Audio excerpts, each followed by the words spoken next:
Please welcome Francis Ho, partner at Walden Catalyst Ventures, Ryan Hamerly, CTO of Opticore and senior scientist at NTT Research, Tim McKenna, principal scientist in the Physics and Informatics Lab at NTT Research, and moderator Philip, CEO of fjScaler.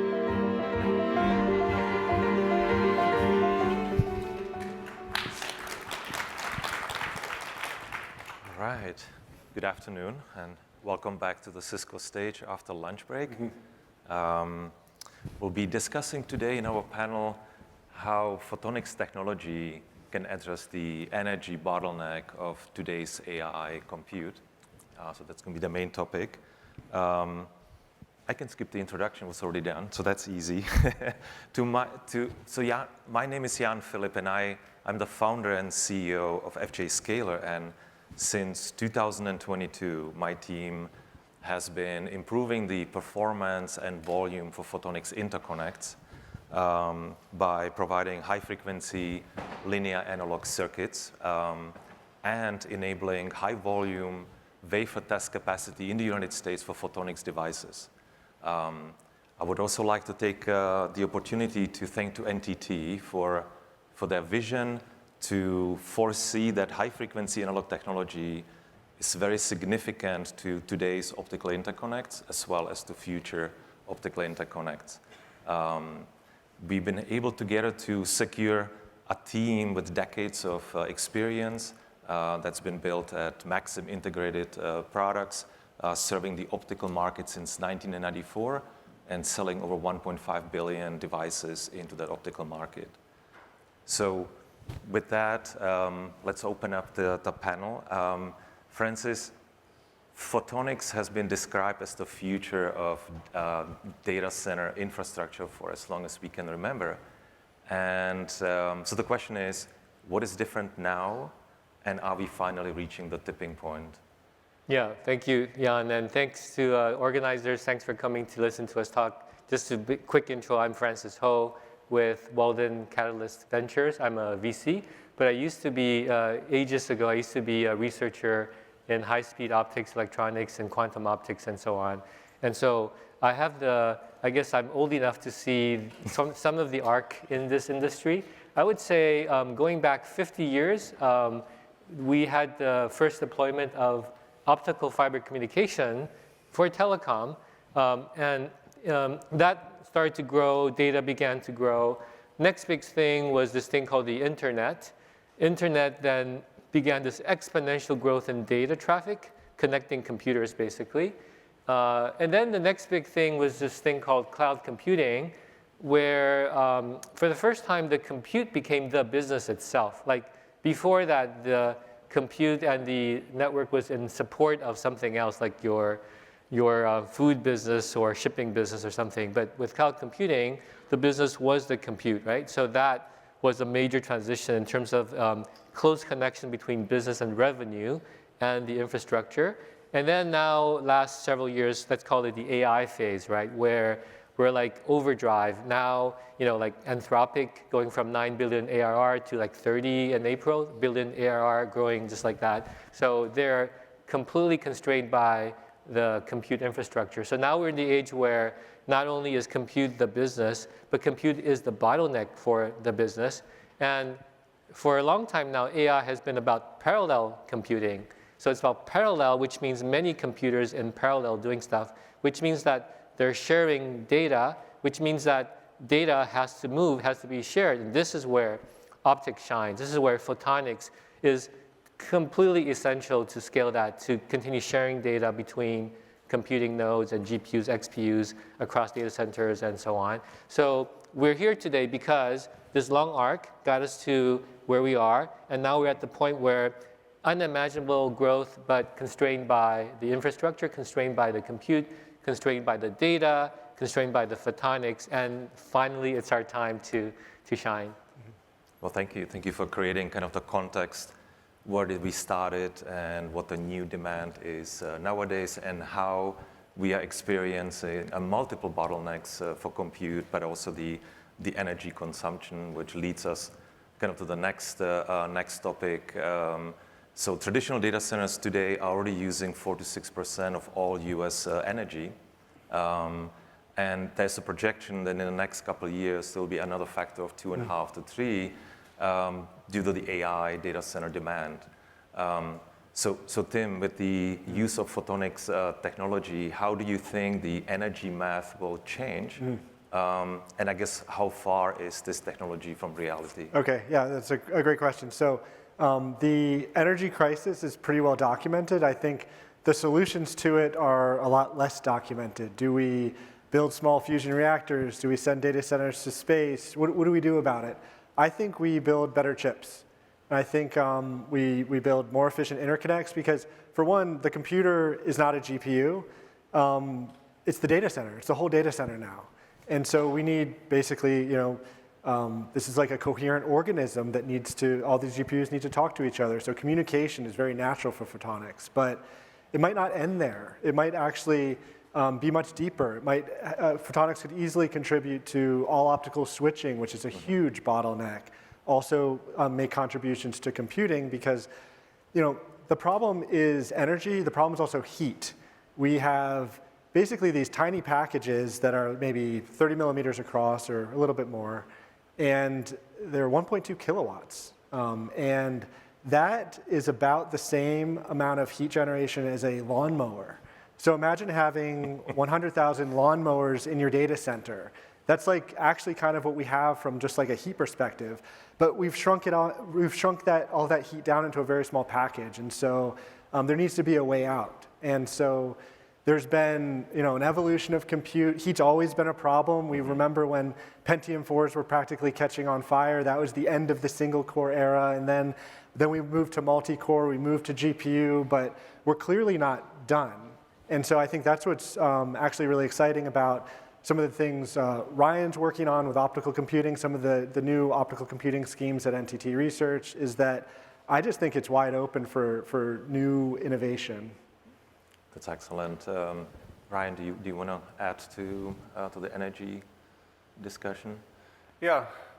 So I think that an important point to make about the energy consumption discussion is about what the problem is. And the problem that we're all focused on nowadays is how we can do AI computation, both training, but then also inference, more efficiently. And ultimately, AI is just a lot of matrix multiplications. Every layer in a deep neural network involves a matrix-matrix multiplication, and matrix-matrix products can be broken down into what we call vector-vector products, which are just a series of these fundamental arithmetic units that we call multiply, accumulate, or MAC. So it's all about how you can process the right number of MACs in the right order as efficiently as possible.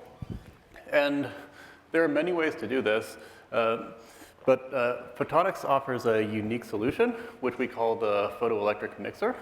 So this is it's an optical analog to something that you already have in a radio transmitter or receiver, which is a mixer, and that's something that mixes to electronic signals and produces the product. So that's an element that through the physics is doing some kind of computation. Now, electronic mixers are really great for radio communications, but they're not used for computation. And why is that? It's because the energy scale is set by CMOS engineering constraints, and that's just too high. It's better to do the computation in digital. That's no longer true when you go into the photonic domain. Photonic mixers have an energy scale that's set by the energy of the quantum, or the photon of light, which is orders of magnitude lower. So there's a big, a big potential advantage that you have in the optical domain that you didn't have previously. Okay, that's excellent. That's a good outlook. And so Tim, from the reality of this technology, how far do you think we are from a real deployment? Okay, I get the hard question. Okay, but I think like what Ryan said indicates that there's basically orders of magnitude on the table for by leveraging kind of new old physics. There's orders of magnitude on the table from an energy efficiency standpoint. And the question is, okay, the physics with people like Ryan seems like it's pretty under control. Mm-hmm. For the first time in a long time, We have platforms, either this silicon photonics style mixing that Ryan just described, or even the thin film lithium niobate platform and new materials are showing that we can have enough nonlinearity, we can have enough functionality at the device level, but actually making something that works in the real world is really a systems and architectural issue. And I think something that's really exciting, and this is why I'm really excited about working in new areas of compute and networking, is the limitations. It used to be very difficult to go against the grain and come out with a processor that had a different instruction set or was somehow different. Even going from 32-bit to 62-bit, this wasn't always easy.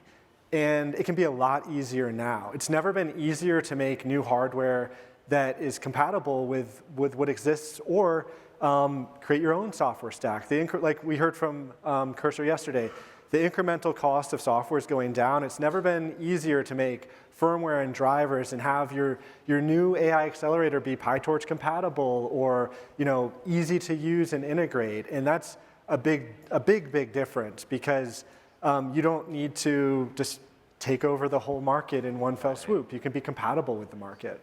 So Francis, do you think that the energy as a forcing function could finally be the tipping point for photonics technology inside the data? Yeah, I totally. I think it's a fact now. So if you look at facts, right, in terms of what big companies have been doing, I guess 3-4 years now, Google announced that they're using optical switching, and they had been doing for 10 years before they announced it. So they're kind of finally announcing it.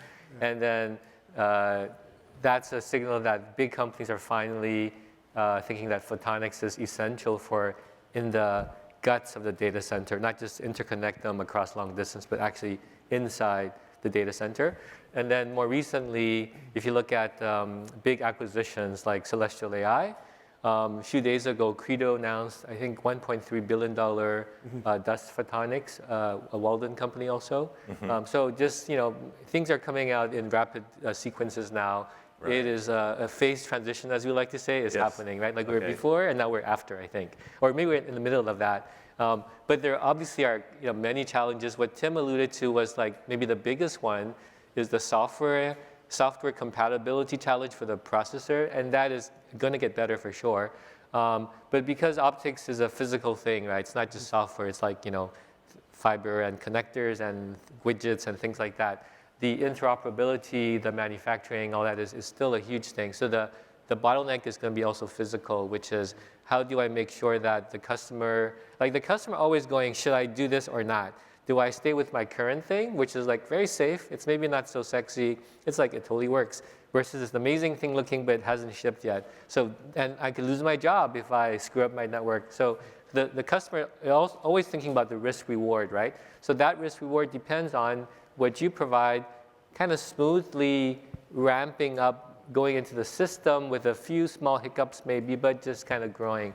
When the customer, meaning the hyperscaler, when they judge that it's ready, it will go. We're in that period now where the physical stuff, testing, integration, all that is getting better, and I'm very optimistic we're going to get there.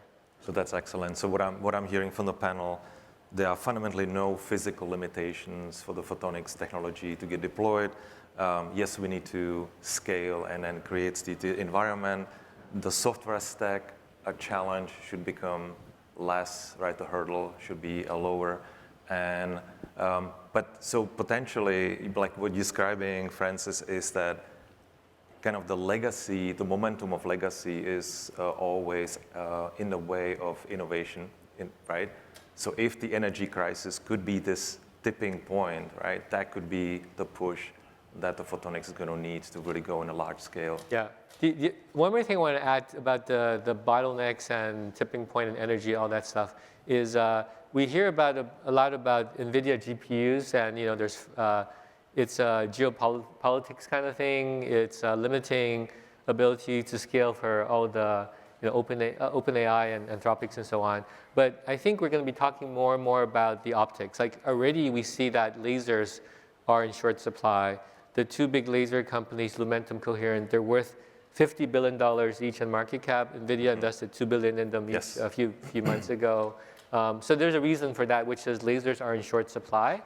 I think we're going to hear that other parts of optics are going to be in short supply.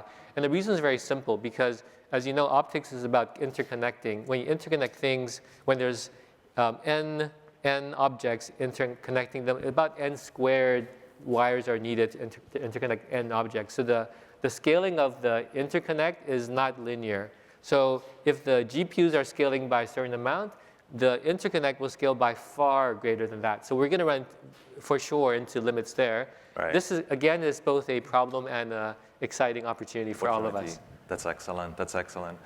So Ryan, with compute, let's maybe come back to photonics in compute. So the normal understanding of photonics is mostly for interconnect, looking at the photonics technology to interconnect two pieces of equipment.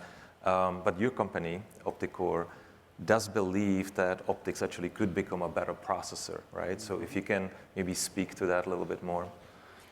Yeah, so I think that it's definitely not a new idea that you can do compute on signals that are encoded in analog, whether it's in photonics or electronics or even other media. What's really special about photonics is that you simultaneously have the ability to do long-distance communication and compute in the same medium.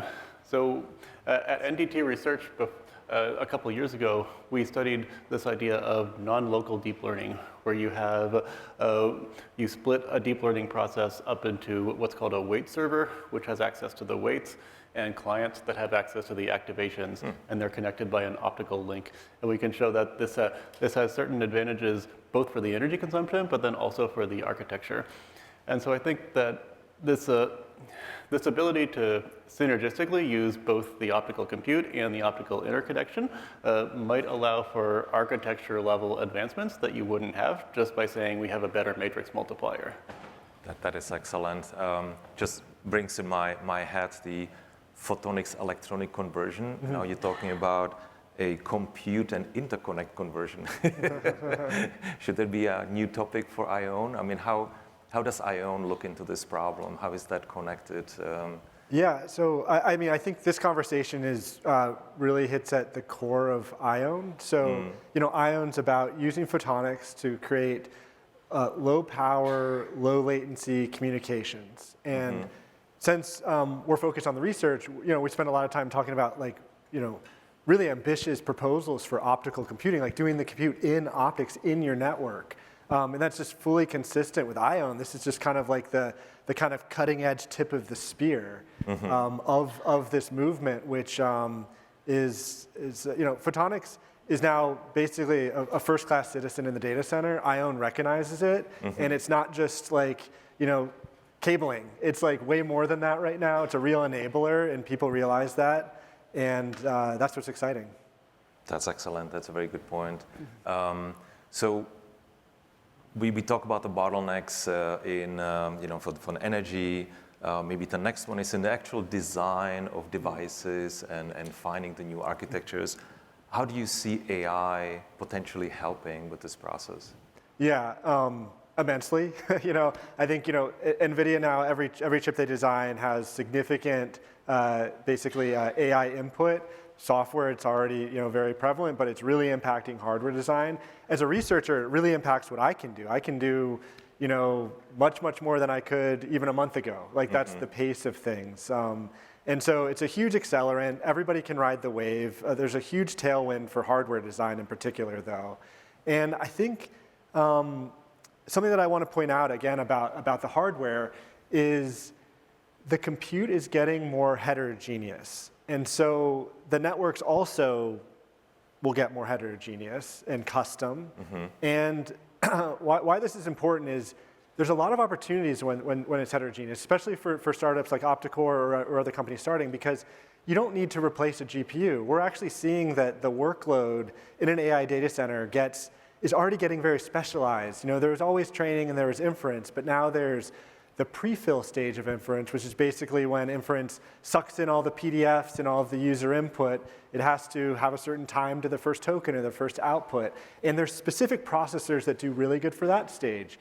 And then there's certain processors that have a lot of memory bandwidth, and they can handle the KV cache and the coherence of the large language model well.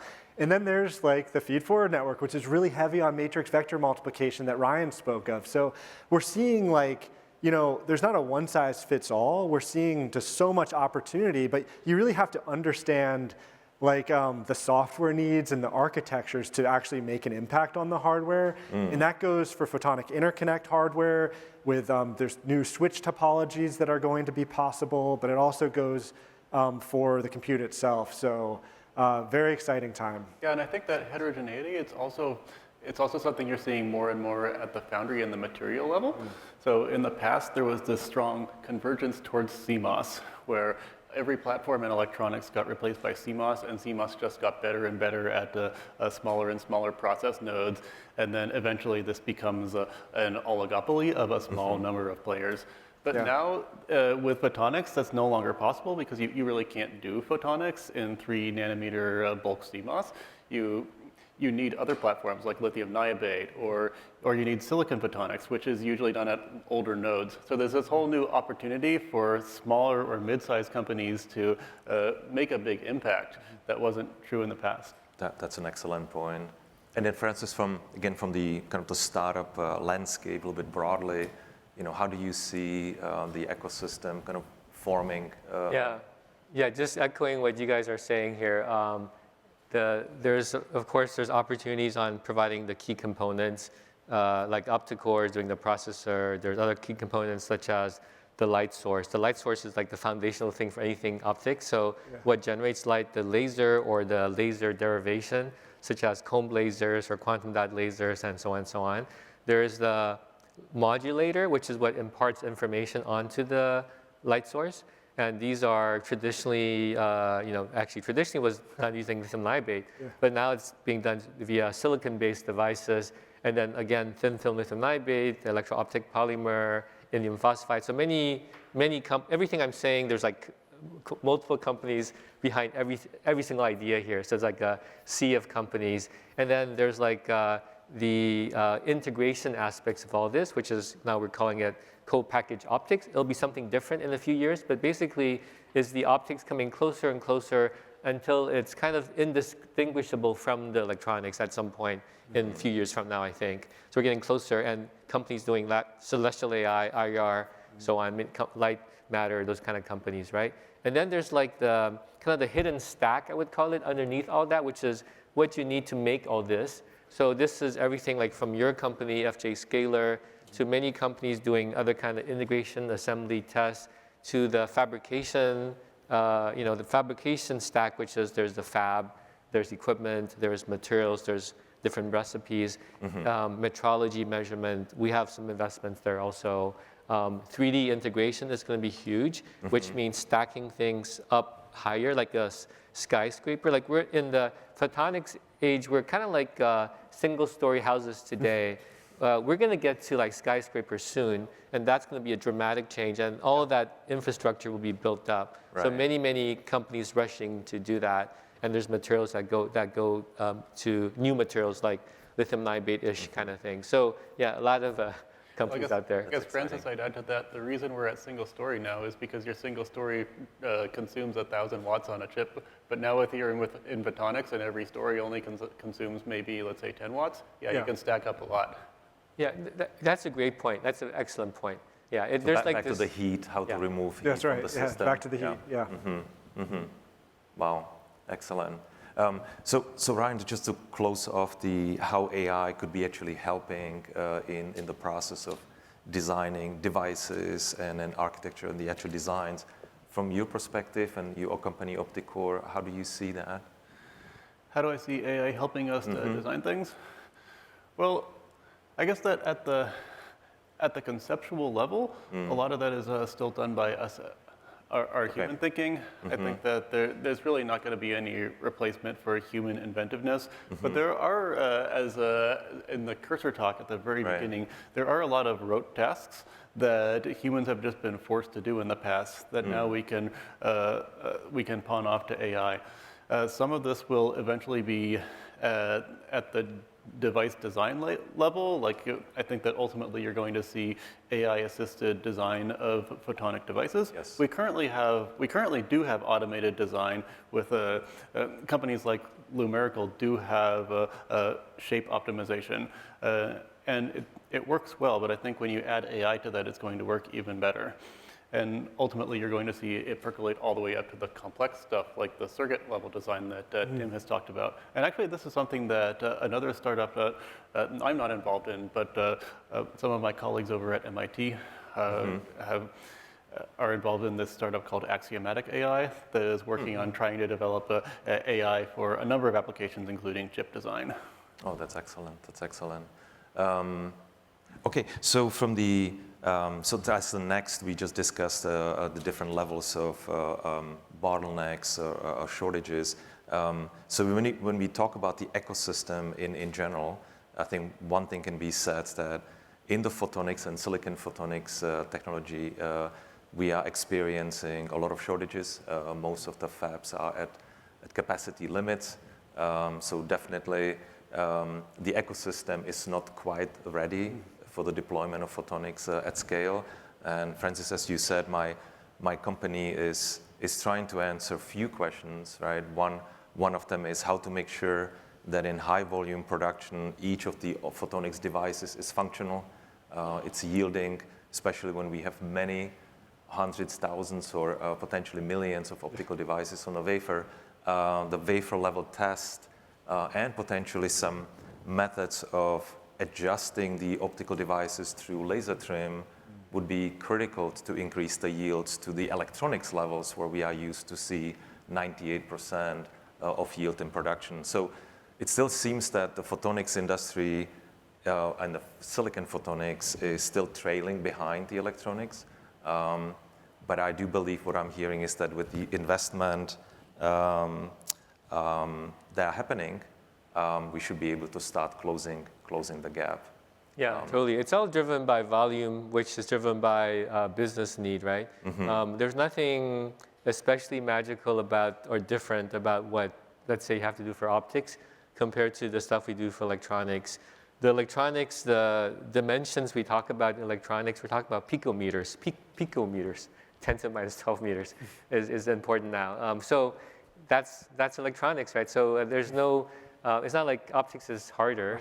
It's more like because the volume is low, the amount of money invested to automate that is relatively limited. But as we go up this virtuous cycle of this flywheel, right, where there's more need, which drives more investment, which drives better products, which drives better needs, and so on, we're going to solve that.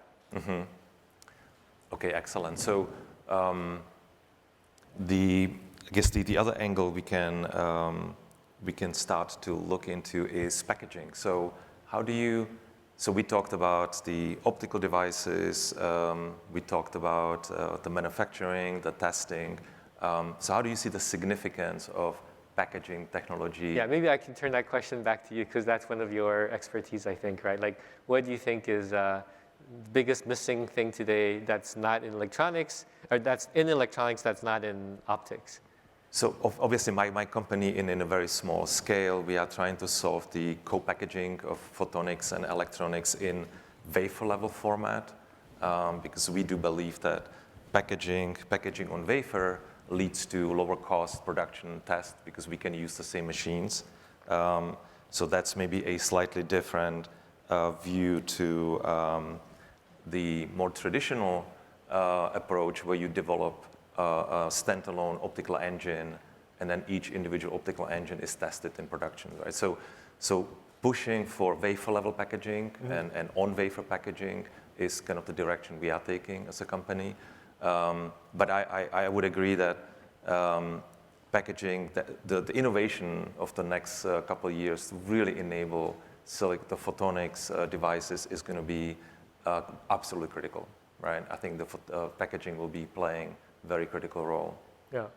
Just to double click on that, I think many people have heard about CoWoS, which is the substrate that TSMC has to do like very high-end chips like NVIDIA GPU, right? So CoWoS is actually a relatively, it's called 2.5D. It's not even 3D yet, meaning it's not fully three-dimensional. So CoWoS is where we are today, where we're going, and that's based on silicon. The CoWoS is a substrate, which is, there's different variants, but the silicon is the highest performance one, right?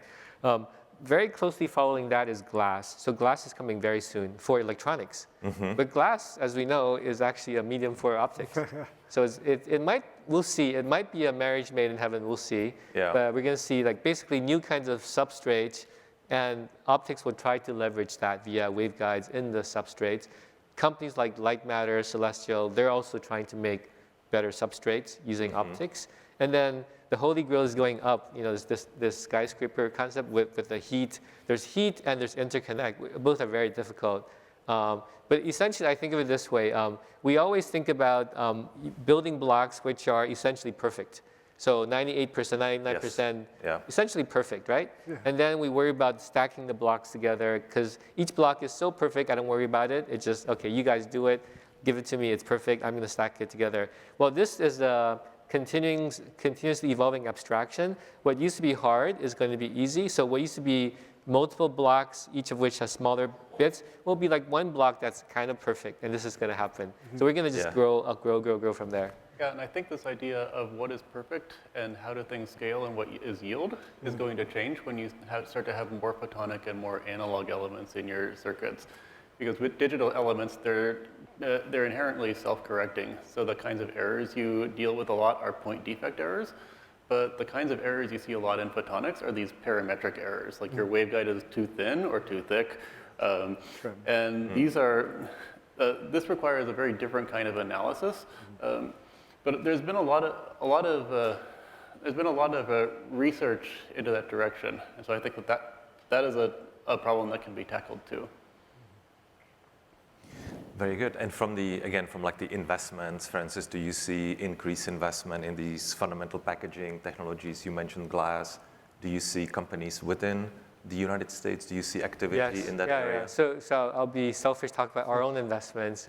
We invest in a company called 3DGS, 3D Glass Solutions. It's what I just said. It's a glass substrate for initially for microwave RF, very high speed kind of, military satellite kind of thing. It's flying now in some satellites today, but it's going to be used also for CMOS, for GPUs and so on in the future. And it's scaling now, and of course it can do some optics. So that's a current investment. Kind of complementary to that, we have an investment in a company called Near Field Instruments. So the first one was a U.S. company. It's out of essentially out of Georgia, you could say, but now it's like everywhere. The second one is a company in Europe, actually, in the Netherlands. But what they do is they measure things to the picometer accuracy, something called atomic force microscopy, which is used to measure things.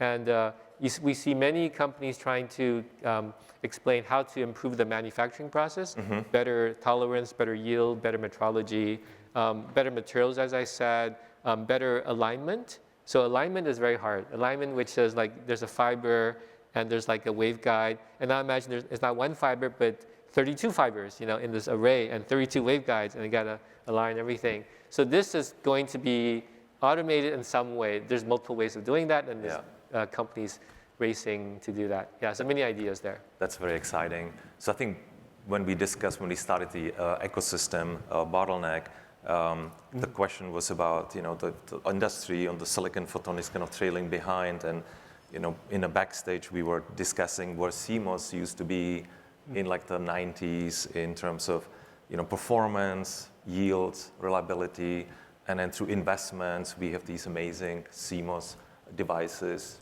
3 nanometers, 2 nanometers, heading to 1 nanometer, yielding in 90+%. So I believe what we are discussing, what I'm hearing from the panel is that with the focus, if the industry has its focus, if we get the right levels of investment, we should be seeing the silicon photonics or photonics in general at very different levels soon. Very exciting. So with that, if truly the photonics delivers, right, and lower power, faster compute, what is your vision for the next 10 years? Where would it be, Ryan? I'm going to start with you. The next 10 years for, you mean computing or something more broad? In general, like we discussed the photonics entering the data center in more broader scale, right? What would we see? What would we see in those data centers happening in 10 years from now? I think that you may see two things happen, and they've kind of already been touched on by Tim and Francis, is that you'll see the ability to disaggregate things more, and this is because you have this explosion of photonically enabled bandwidth and photonically enabled switching, and of course ION is a big part of this, enabling that technology. And then you'll see this increased diversification away from traditional digital CMOS. That's still going to stay around, but in addition to that, you're going to have many other processes that are equally important, such as silicon photonics, such as lithium niobate, and then other modalities of computation, such as analog. And so the data center of the future is going to look very exciting, and I really look forward to it. That's very promising, very exciting. Tim, okay, so the next 10 years for me. So I'm in basic research at NTT Research, so I technically get paid to answer questions like this. So I feel the heat. But yeah, I think to really think about the next 10 years, you have to look at the workload itself. You have to look at what these large language models and these transformer models are really doing. And you see some like common themes. And so when you look at those themes and those bottlenecks, that's where the innovation will be. Like for example, data movement and memory technologies is a really big challenge. And so I expect there to be a lot of innovation there. I think optical networking will play a really big role in that regard. But we also see you have to think a little bit more broadly. We've seen a lot of ways to compress memory usage. And so, there's also software solutions to some of these problems. But it's really, I just don't think it's just about the flop. I think that, basically the math, the operations that we can perform, that is definitely not a solved problem, but the problems are so much more. They're a lot more difficult, actually, than a flop. So I think we're really headed towards kind of more advanced networking solutions, memory technologies, and then maybe that's the last thing on this point is when you're designing hardware, we basically been talking about hardware the whole time. It's actually difficult because your horizon to taping out and to getting something into the market is a lot longer than what somebody on a laptop can do, basically. We can innovate in the software domain a lot faster. And so identifying these trends as a researcher becomes even more important. But so yeah, it's going to be exciting to follow along. I think that's an interesting point that the hardware cycle time for development versus the software cycle time for development are very much mismatched. But it's getting shorter. This is what's so exciting about the productivity tools and what we can do with generative AI. It's getting shorter. The cycles can get shorter for hardware. That's excellent. Yeah. Francis, any closing statements? Yeah, I wanted to talk about 3 ideas which I think are kind of qualitatively different. The first two are kind of more obvious. First one is the density of interconnect for optics will dramatically increase. You may know that today the way that we connect to chips is along the peripheral, the edge of the chip. We call it shoreline. It's like you have a property, there's like the shoreline of your property, right? So today that's how we connect via optics. It is not going to stay that way. It's going to be across the area, pretty sure, right? We're already seeing ideas for that, and it's going to mature. So that means the scaling of that, it just goes from n, some linear dimensional scaling to L squared or something. So square law scaling. So much higher connectivity, first of all. Second, per connection, per fiber capacity is going to go way up because the number of wavelengths is going to go way up. So from, let's say, 4 and 8 today, very soon it'll be 16 and then 32, but it'll be thousands in the future, right? So those two are kind of more obvious. They're just more of the same things, but just much denser, right? But they will create profound challenges in the optical, which is great, again, for all the people doing optics. The third thing is my own speculation, which is, there's this pendulum between centralized and distributed. Before, we had, mainframes, which is centralized. And then we had client server, which is more distributed. And now we have cloud computing and AI, which is, again, more centralized. Pretty sure it's going to go back the other way. It always does. What is that going to look like? I think optics today is, for data processing, optics is completely centralized today. Like it's thought to be an expensive premium thing. Yeah. Why should it be like that? That's just a volume question. With enough volume, everything is automated. The cost, glass is really cheap, sand, right? So, Right. And there's like trace materials, okay. So it's going to be distributed, and it's going to be more like the DVD, if you remember what a DVD is. The DVD has a little laser inside, right? High volume. So why can't it be the same thing for your Gen 5 Opticore processor, Well, I mean, high volume or something? In terms of optics, you see something like this is a 10-year-old phone, and look at all of those little LEDs on the phone. So it is possible to make things at massive scale in optics too. Yeah. Yes. So that I would predict something on the edge is going to come, like way, way on the edge. That is absolutely excellent. So we learn a lot on this panel. I mean, I learned a lot about just the idea that interconnect and compute can be connected. I mean, that just jumped at me. That's quite amazing because it's a different way of thinking about optics. It's not just like replacing, copper cable and a CPU or GPU with optical solution. Is truly changing, transforming the way how you think about interconnect and compute. So that to me, it was the greatest takeaway from this panel. So we still have a few minutes left. I don't know if we have any questions in the audience.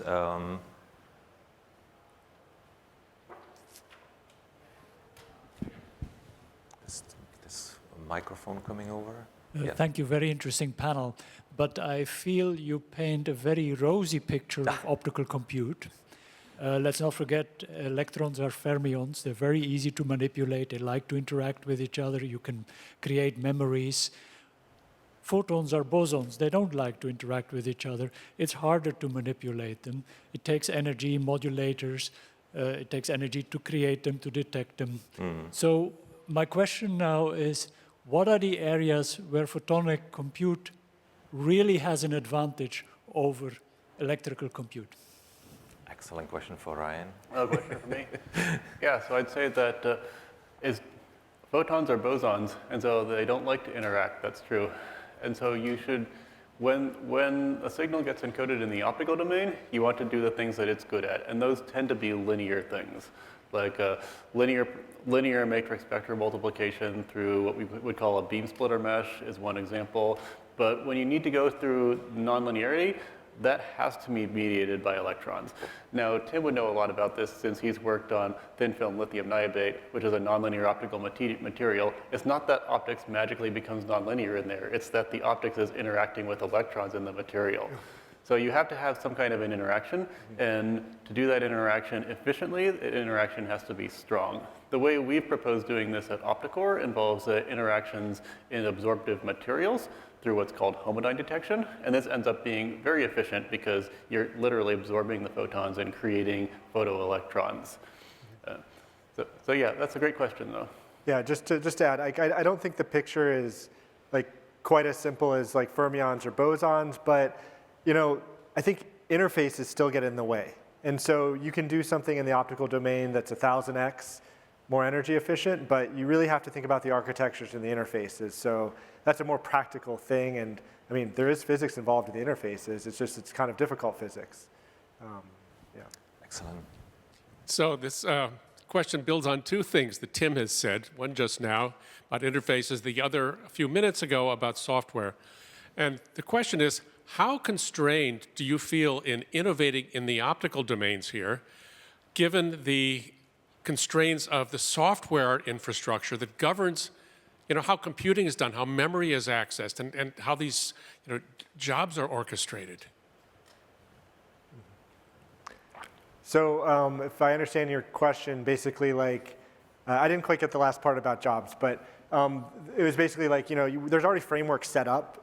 We understand how instruction sets are, how there's already like kind of software stack, and so we're trying to innovate. And it almost takes more creativity to come up with something good that's also compatible. And this is also why, like, when you think about like, okay, this is like a bigger picture thing, but when you think about like just the creative expression that humans have, we can paint on a blank canvas, or we're all constrained by physics, and that creates like so much more ingenuity. I think it requires so much ingenuity because we can't break the laws of physics, and when you're engineering, you also can't just do whatever you want, right? You need to play nice with what's out there. And I'm just saying, like, it will be a lot easier to play nice now than it ever has been, and introduce kind of new physics and new devices into the innovations. But perhaps what I heard is a little bit what you mentioned before, is that if the software stack is kind of the legacy of the software stack and how the new compute fits within the existing system, that kind of the direction.